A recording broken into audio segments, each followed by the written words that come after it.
Hi everyone, my name is Susan Jones and I am so excited to bring you this new math presentation. It's called Quick Math Routines to Spiral Review Skills All Year Long. I don't know about you, but I am a first grade teacher and sometimes our math curriculum and pacing moves so quickly that I don't feel like all of my students have mastered the skills that they need to keep building on one another to progress throughout the year. So I have implemented a bunch of these different routines in my own classroom this year, and I'm excited to share them with you in case you can use them as well. Before we dive right into the presentation, I just want to take a moment and share a little bit about myself. My name again is Susan Jones. I've spent 11 or so years in education, most of which has been in a first grade as a first grade teacher. I've also spent a few years as a K-2 literacy teacher. I spent a few years subbing while I was home with my boys, and then I've been creating curriculum over on TPT for about 11 years. Now, I know this is a math presentation, but if you're familiar with the science of reading, just so you know, I am Orton Gillingham trained as well as letters trained, and both of those trainings are two of the most valuable trainings I have taken in my career. Many of you might know me from YouTube. I actually started a YouTube channel called Susan Jones Teaching back in 2019, and my goal for that channel was always to take the latest and greatest research, kind of condense it for K-2, and make a video about it to share with teachers currently in the classroom. Now that I am back in the classroom, I also share weekly kind of what we are up to in class, what activities are working, what's not working, how I would change it, and it's a great way to connect with other teachers.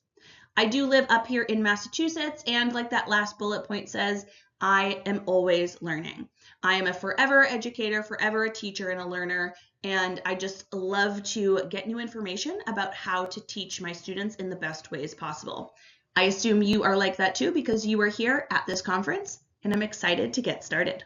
All right, so we have tons of math talks that you can use in your classroom, counting routines to implement in your classroom, and the third math routine that is not only so much fun, but highly, highly effective to help students review skills is going to be including games in your classroom.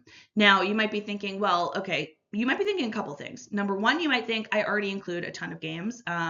This isn't new to me. You might also be thinking, well, when am I going to fit in games?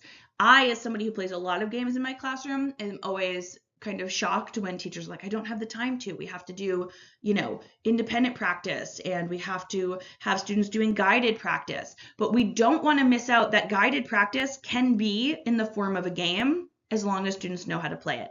It can also be a great review game to kind of build up to something before we introduce a new skill. So let's see a few of these games that are going to be great for reviewing skills with partners.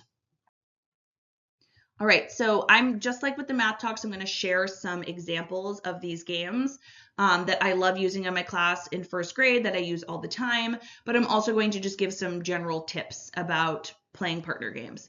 So first, with partner games, you want to make sure you're pairing students effectively based on the skill. So if you have like math partners in your classroom or partners in general, every time you introduce a new skill, you may have to reevaluate who you want your students to pair with.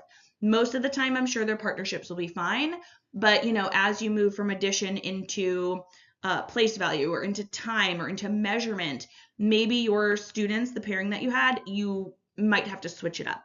And when I say this is, I always like to have heterogeneous groups, but not too far. So I wouldn't have like my highest math student with my lowest math student. You really want to, and I'm sure you've heard this before, you want to think about where they are at in terms of their skill and start from the top and pair them with the middle.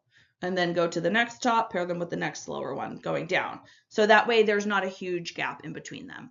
And it doesn't need to be rocket science. You can just kind of make some quick changes as needed. You just want one player to be able to coach the other player as needed.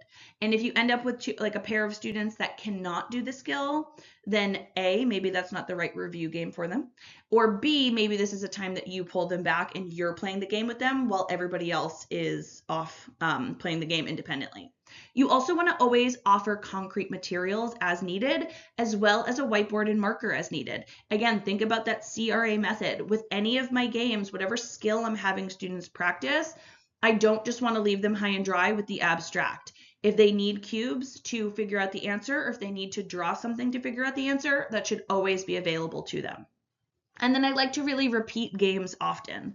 So while I do use a lot of games, we like to use the same type of game over and over again. So students already know the structure, they might even know the skills, and then we kind of bring it back like a month later. Let's review those skills, type of thing. So here are the 3 games that I have used recently. Over on the left-hand side is 10 more, 10 less cover up. So this was when we are working on place value and really understanding 10 more and 10 less. And I hope you can see there in the picture that I have base 10 cubes as well as a place value chart available to these students. So they spin a number, and instead of covering up that number on the chart, they have to find a number that is either 10 more or 10 less than that number.